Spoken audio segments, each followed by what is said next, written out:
राधे राधे, नमस्कार, जोहार। दोस्तों, आज हम लोग जानने वाले हैं डिंडक दोआनी। डिंडक दोआनी को पूरा हम लोग पढ़ने वाले हैं। ठीक है, इसका परिचय, अर्थ और साथ में कहानी को भी पढ़ने वाले हैं दोस्तों। तो चैनल पे बने रहें और आपसे एक रिक्वेस्ट है, अगर आप चैनल पर नए हैं तो चैनल को सब्सक्राइब अवश्य कर लीजिएगा, ताकि आपको यहाँ से बहुत अच्छा जानकारी आपको मिलने वाले हैं। पूरी का पूरा खोटा सिलेबस आपका तैयारी किया जाएगा। चलिए दोस्तों, ज़्यादा समय न लेते हुए डायरेक्ट हम लोग वीडियो को ज़्यादा लंबा नहीं करेंगे और कहानी पे समय बिताएंगे, ताकि हमारी खोपड़ी में घुसेगी और हमारे काम आएगा। फिर ज़्यादा समय लेते हुए स्टार्ट करते हैं दोस्तों। डिंडक दोआनी जो है, इसके कवि हैं बंसीलाल बंसी। इनके कवि कौन है? बंसीलाल बंसी। डिंडक दोआनी कवि का नाम बंसीलाल बंसी ने लिखा है। जन्म स्थान इसका है चौपांद कहाँ? Bokaro steel Bokaro steel city Bokaro.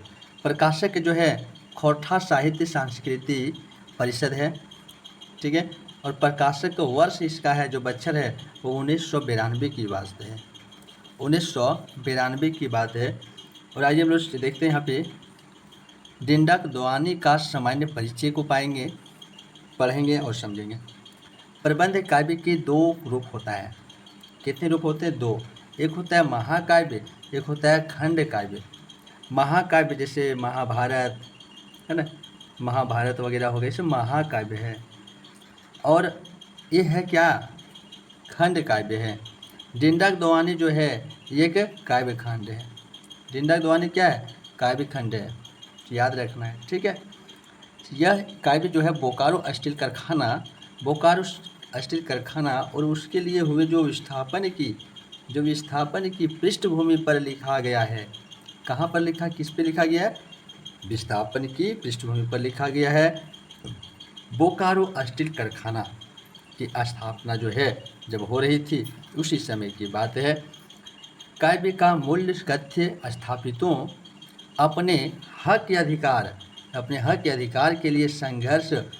पहली बात क्या? हक के अधिकार के लिए संघर्ष। और दूसरा, स्त्री विरोधी सामाजिक रीति परंपराओं के खिलाफ आंदोलन है। एक आंदोलन है। ठीक है, अब आइए हम लोग पहले थोड़ा कहानी को समझने की प्रयास करेंगे, जो कि आपको हिंदी में वर्णित है तथा तो अन्य काव्य में वर्णन की गई जो इकाई है उससे हम लोग समझेंगे। यहाँ पे दिया है कि काव्य में महुआ और कर्मा नामक मजदूर हैं। ये क्या है? मजदूर हैं।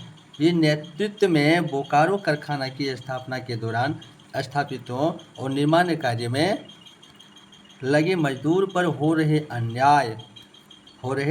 अन्याय और अत्याचार के खिलाफ संघर्ष की कहानी है।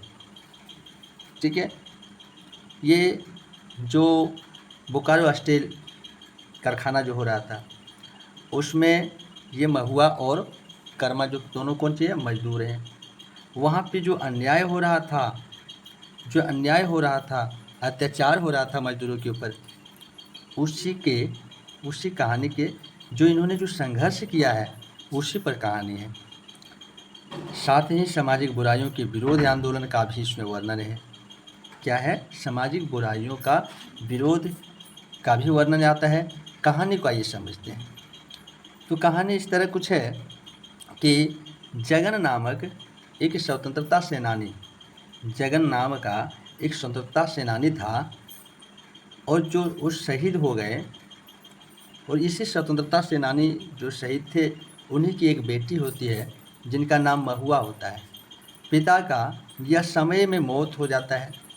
इससे परिवार की जिम्मेदारी जो है निभाने के लिए क्या, महुआ को रेजा का काम करना पड़ता है, मजदूरी करना पड़ता है।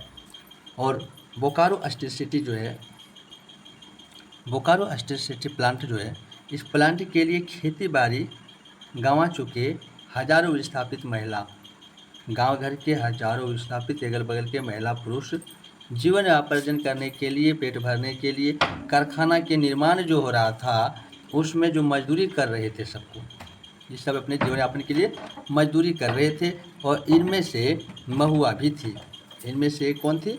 महुआ भी थी। इसके पिता स्वतंत्रता सेनानी थे।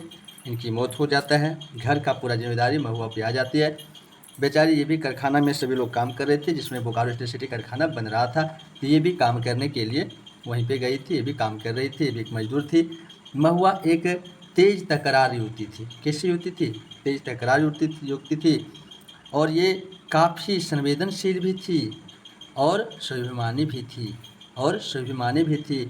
किसी भी तरह का शोषण या अन्याय उसे बर्दाश्त नहीं होता था। मजदूरी के दौरान ठेकेदार द्वारा अन्याय और आर्थिक शोषण के खिलाफ मुखर होकर आगे आती है। कौन? महुआ आगे आती है। मजदूर साथियों को संगठित करती है, लोगों का साथ मिलता है। कर्मा नामक एक युवक होता है, महुआ का खास सहयोगी होता है, महुआ का पूरा सहयोग करता है और महुआ उसे अपना मुँह बोला भाई बना लेती है। महुआ कर्मा के संगठन का विस्थापितों के हक में संघर्ष जो होता है और इस संघर्ष तेज होता है और इस कर्म में कई सफलताएं भी मिलती है।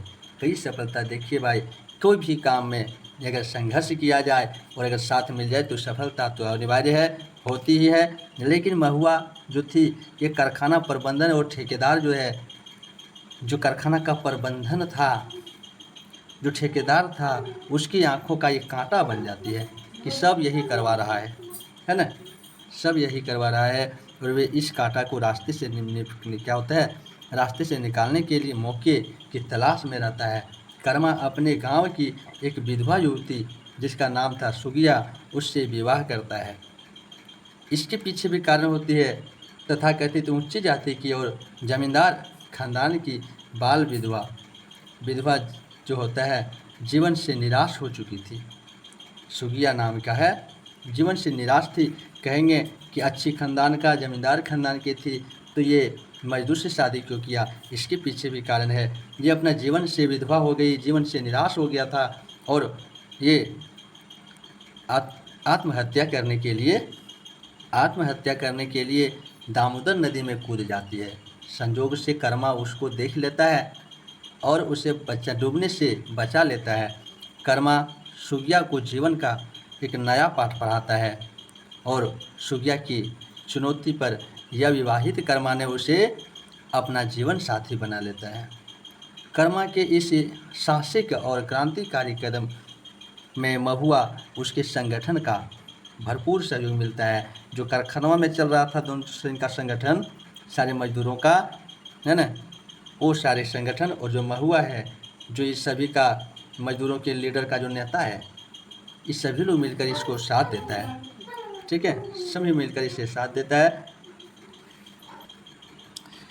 महुआ सामाजिक बुराई जो है, इसके खिलाफ भी मुकर जाती है, जिससे महुआ के दुश्मनों की संख्या और क्या होगा, बढ़ जाती है।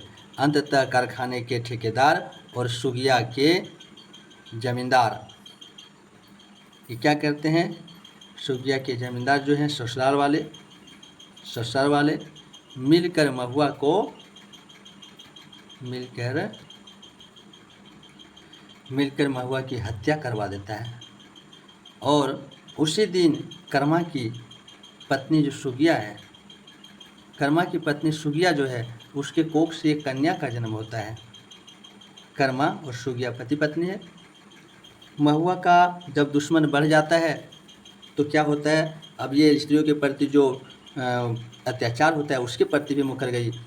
पहले से तो ये नेता थी, ठेकेदार का दुश्मन था ही, और सभी लोग मिलकर क्या करता है कि सुगिया को इसका हत्या करवा देता है महुआ का। और उसी दिन क्या होता है कि कर्मा और सुगिया जो है, उसके कोख से कन्या का जन्म होता है, जिसका नाम रखता है सभी लोग मिलकर। कन्या का नाम संगठन के सभी साथी की राय से रखा जाता है और उसका नाम क्या रखता है, महुआ रखा जाता है। उसी दिन इधर महुआ मरी और उसी दिन जिसका घर में बच्चा पैदा होता है, जिसका नाम महुआ रखा जाता है। और इसके बाद लोग महुआ की चिता को याग देते हैं। उसके सामने संगठन के सभी लोग क्या करते हैं, संघर्ष को जारी रखने की कसम खाता है। और काव्य की कहानी यहीं समाप्त हो जाती है। काव्य का मूल्य कथ्य जो है, विस्थापन की त्रासदी और नारी चेतना के बारे में है। इसका शीर्षक के बारे में थोड़ी बात करेंगे। जो इसका शीर्षक रखा गया है है ना। जन्म स्थान होता है, डिंडा मने होता है जन्म स्थान। खोट्ठा भाषा है डिंडा, डिंडा मने होता है जन्म स्थान या आसपास परिवेश कह सकते हैं। दोआनी में जो है नी प्रत्यय लगा हुआ है, ठीक है, जिसका अर्थ होता है जोर जोर से रोना या पीड़ा। डिंडा का दोआनी, दोआनी मने पीड़ा या जोर जोर से रोना होता है। डिंडा मने होता है जन्म स्थान या आसपास के परिवेश। चलिए दोस्तों, बस इतना ही कहकर अभी हम यहीं पर वीडियो को विराम देते हैं। आगे आपसे फिर एक एक करके सारी खोटा की कहानी आपको देखने को मिलेगा। चैनल पर नए हैं तो चैनल को सब्सक्राइब अवश्य कर लीजिएगा, सब्सक्राइब अवश्य कर लीजिएगा, इससे आपको अवश्य फ़ायदा मिलेगा। अगर अच्छा लगा हो तो बिना लाइक किए हुए चैनल से मत जाइए, एक सब्सक्राइब कर लीजिए ताकि आपको अगला वीडियो भी सुलभ हो पाए। यूट्यूब आपको नोटिफिकेशन तुरंत दे देंगे। Thank you.